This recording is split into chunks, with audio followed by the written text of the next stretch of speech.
Hi, this is Pastor Doug and Beth Dry coming to you with a update on the First Baptist Church facility and congregation. And we're coming to you from the WCAT studios. Yeah. And Beth, it's great to be together here and talking about the church and what God's doing. Yeah, it's exciting to be here. This is actually my first podcast, but I'm excited to talk about the church because there's been some exciting things happening. Absolutely. And I go back to the summer of 2022 when we had been here about a year, and it looked like finally some progress was going to be made on the new church building. Mm-hmm. And I remember one day driving up to the property at 8 Lafayette Street, and it's just all grass, but now the footprint of the building has been outlined with these little orange flags. And I drove up there, and just as I drove up there, there was a really neat rainbow that appeared kind of over up in the sky there.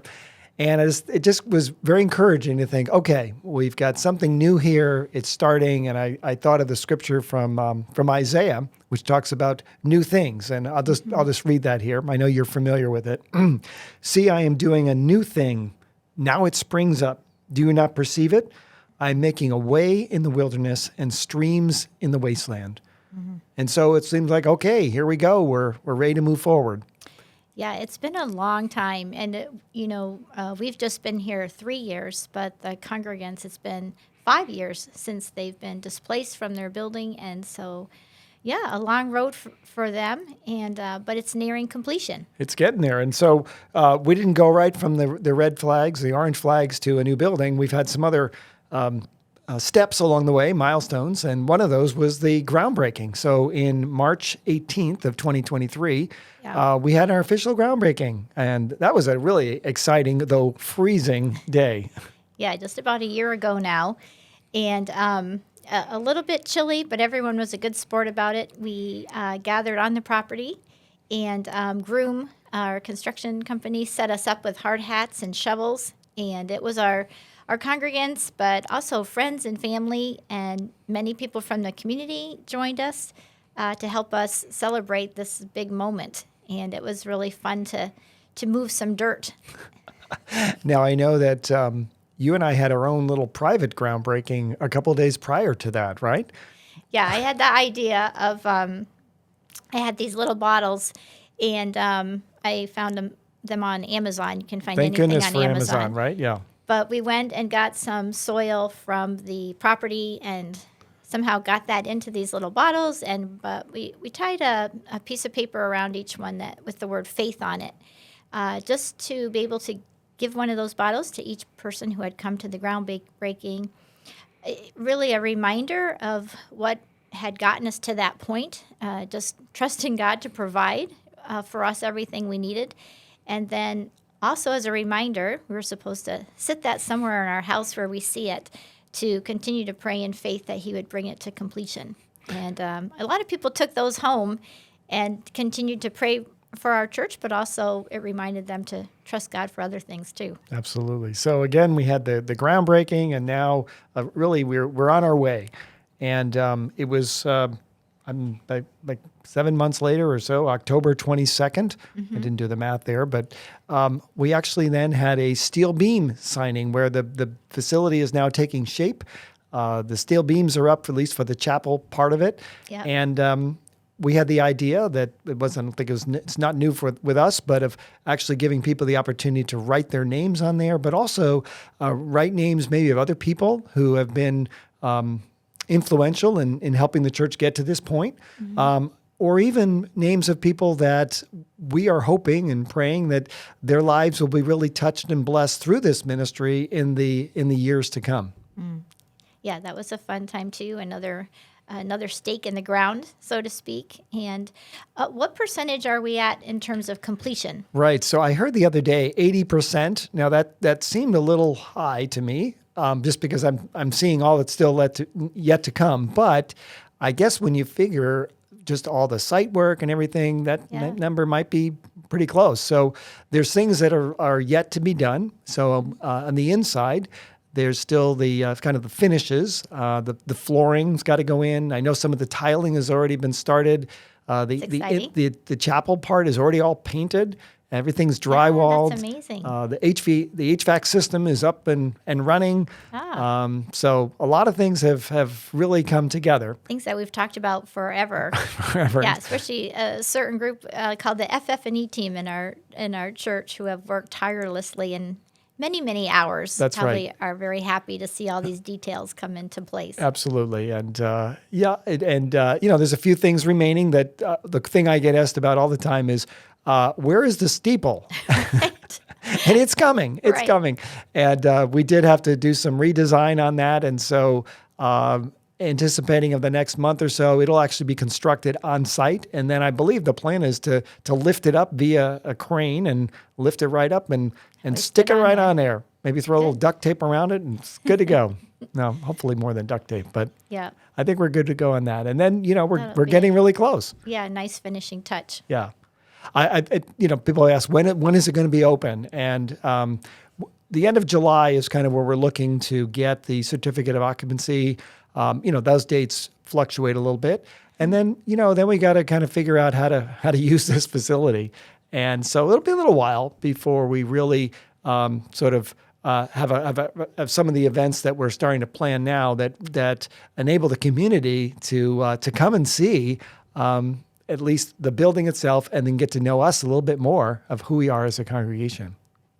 Yeah, we've talked about doing several things because one thing that we've been pleasantly surprised at is how many people have said, "Well, I hope we all know when it's done and ready because we want to help celebrate with you." And so we're for sure like a building dedication. We've talked about having an open house for the community where probably on a Saturday afternoon where it would be open for people to come and take a tour, grab some snacks, family oriented. So bring your kids. There'll be probably some games and activities and things. And then even like a grand opening first service where those who would want to come and join us in worship could do that as well. But for that, thinking, as you said, there's some things to get ready. So probably in September. Yeah, after Labor Day, when people are back. From vacations. But we will for sure be letting people know what those dates are when we have those nailed down. But we can't completely put them down because we don't have the key yet Yeah. to get in and use Not yet. the building. Well, obviously the church is only is much different than just a building. A building is a tool. It's a resource, and we're excited for that resource for sure. Yeah. And but yet the people is something also that we certainly want to highlight. And so, what are some things that maybe that we can talk about that come to mind that kind of illustrate a little bit more of who we are as a people, and what are ways that God's using us now, even when we don't have our own building? Right. Yeah, I think, who we are now as a congregation, and it comes out in terms of seeing the kind of service that just kind of comes even spontaneously and new ideas people have. People who know they're loved by God, and so they have extra to share with others. I think of Melinda Perry. She just finished an 8-week, I don't know what, we called it In the Middle.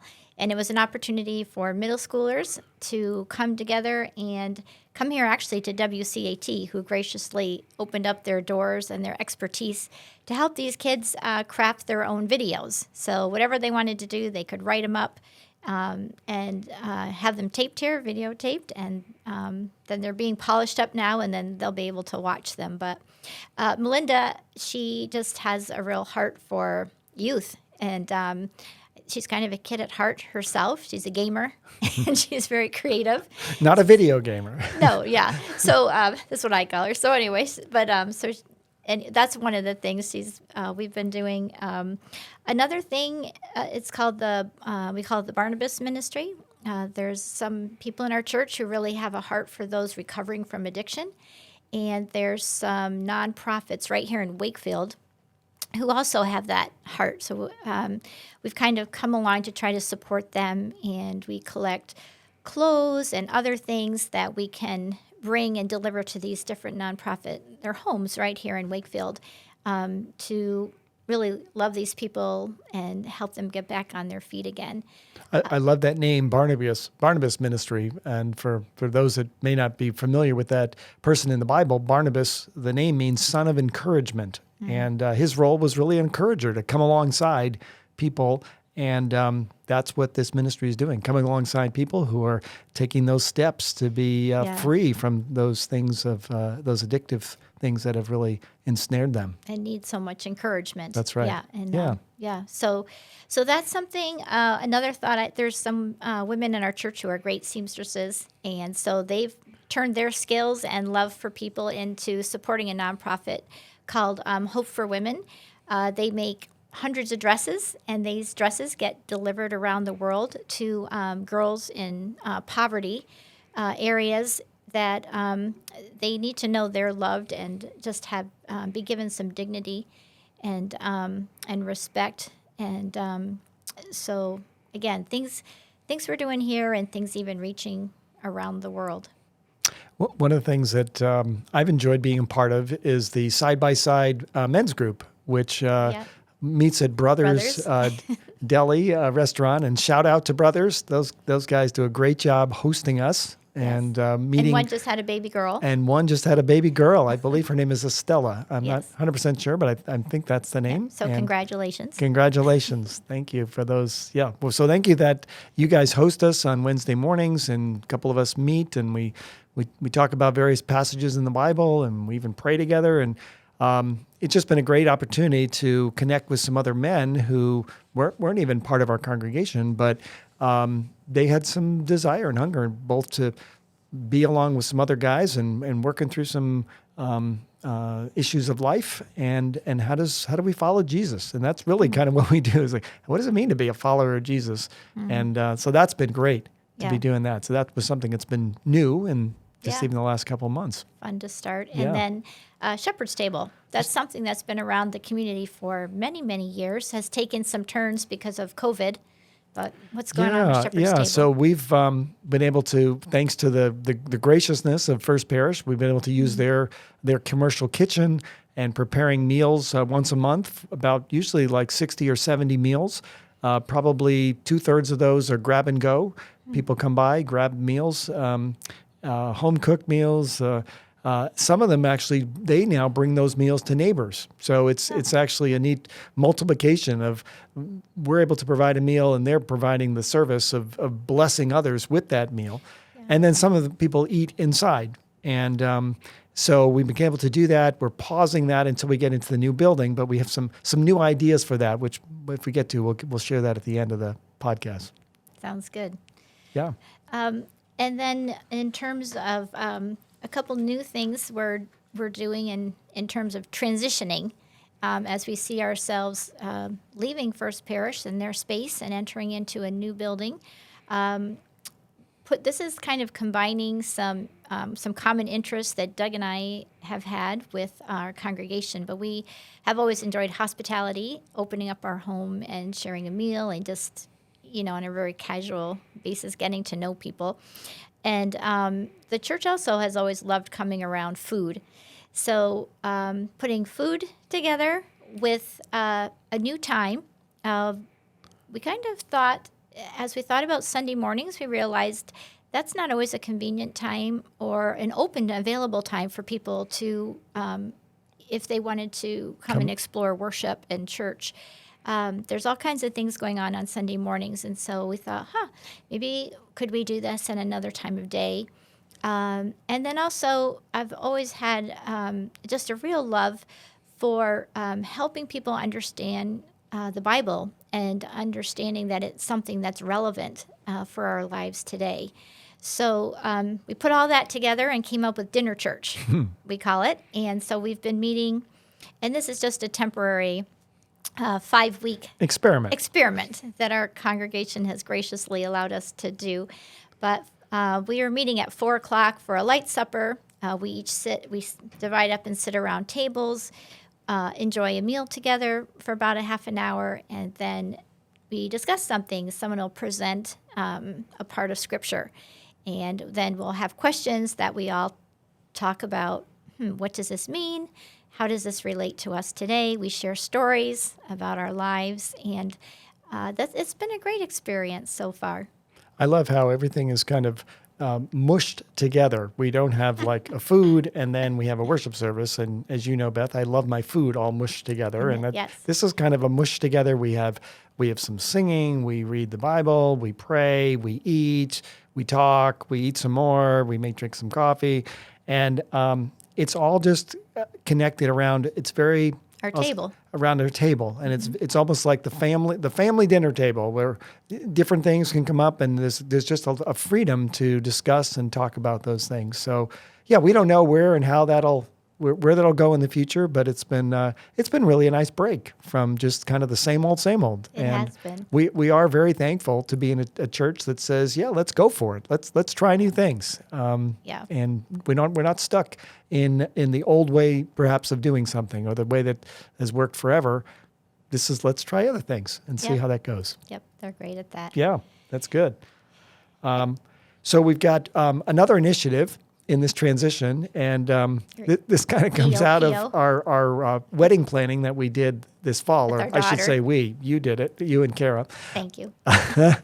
But More honest approach. a typical wedding invitation might say, you're invited, and then plus one, you bring somebody along. And so I came up with the slogan, each one plus one. Yeah. EOPO. I don't know if it's memorable or not, but people are Yeah, starting I to get think it it's sticking. a little bit. And the fact is that each person has a particular role to play. Each person has a contribution to make that's currently part of First Baptist. And then each of us, we generally know at least one other person that we could invite and say, as we transition, as we kind of relaunch, would you help us out? Because there's some ways people can help out. I mean, there's ways of just even setting up all these, unboxing chairs and setting up desks and moving tables around, and that. There's even just like as you mentioned, the open house and Yeah. hosting things, and if we've got games and booths and then even in some of the tech areas with audiovisual, we're going to have a really nice system, and none of us know how to use it.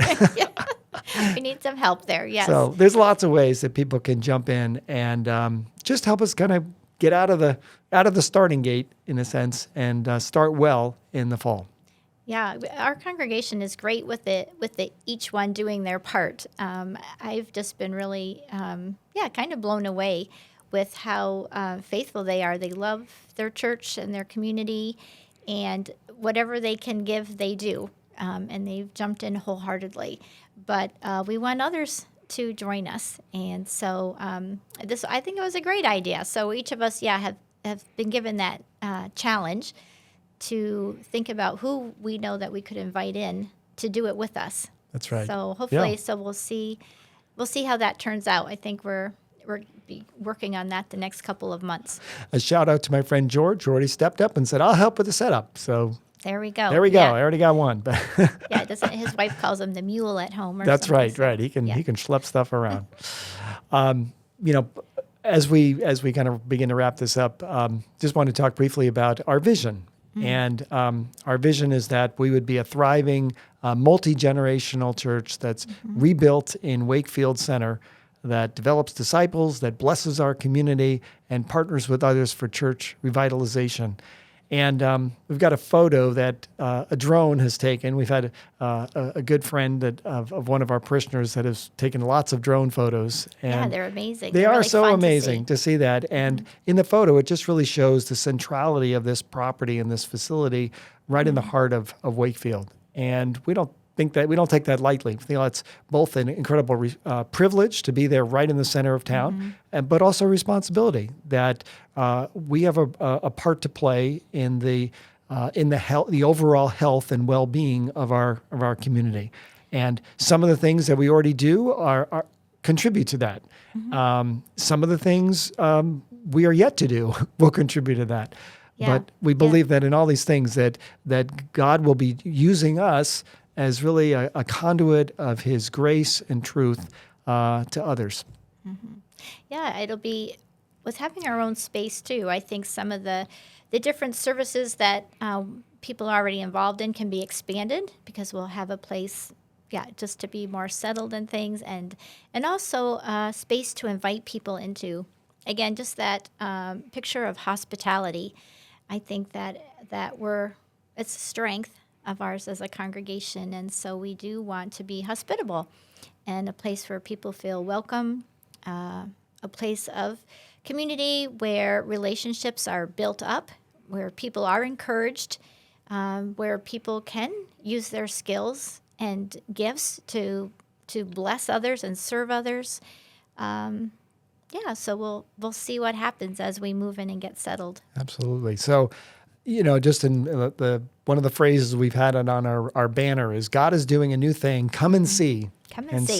So we invite you, the community of Wakefield, come and see what God is doing. Great. Right. Till the next time. Till the next time.